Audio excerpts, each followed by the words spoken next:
Ngayong buwan na ito mga bossing ko ng Agosto, simula ng Ghost Month ay August 23 at matatapos ito ng September 21. Dapat meron ka ng ganito.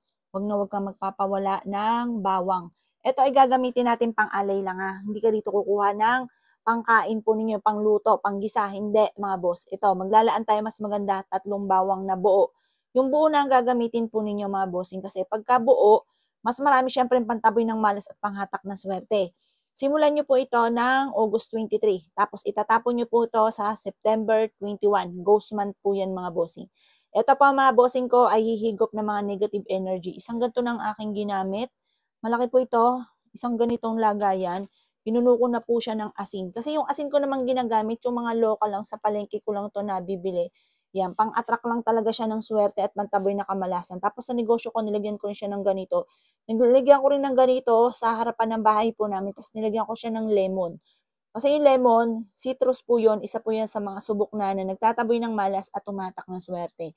Pwede nyo rin pong gawin po yun. Pero ito sa kwarto po namin, ilalagay ko po ito sa kwarto namin.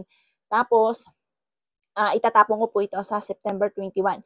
Kahit sariwa pa yung bawang, itatapon ko na po siya. Kasi mura lang naman po yung bawang mga bossing. Yan po ay kaya nga natin ginagawa po ito para mas marami tayong maging blessing. Ayun, kaya natin siya ginagawa. Kaya huwag ka manghinayang sa mga ganyan. Marami akong kakilala yumaman na sa mga ganyan. Gumagawa ng mga ganito. Mayaman na sila, lalo pa silang yumaman kasi naniniwala sila sa mga ganito. Walang masama na sumubok sa mga ganito, lalo na kung ikabubuti naman po natin. Siyempre, huwag natin gagawin kung sabihin nila, gawin mo ito para ikaw ay malasin. Siyempre, hindi natin gagawin po yun. Pero walang masama pag sinabi naman po na suswertin, walang masama sa mga simple mga pamamaraan sa pamamagitan ng asin.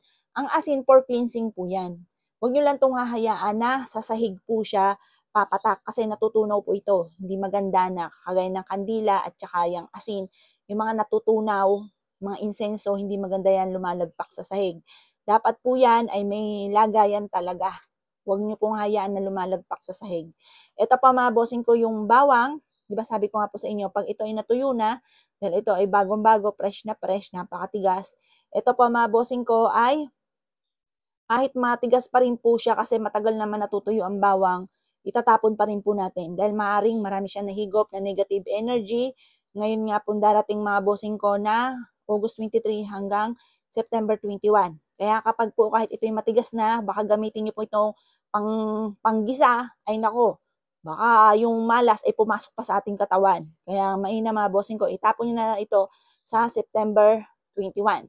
Ako po nga pinaghahandaan ko na eh. Ayan. Kapag ngayon naglagay ako, tuloy-tuloy na po yan hanggang sa September 21, itatapon ko po siya kasi yun ang last day ng ghost month mga bossing.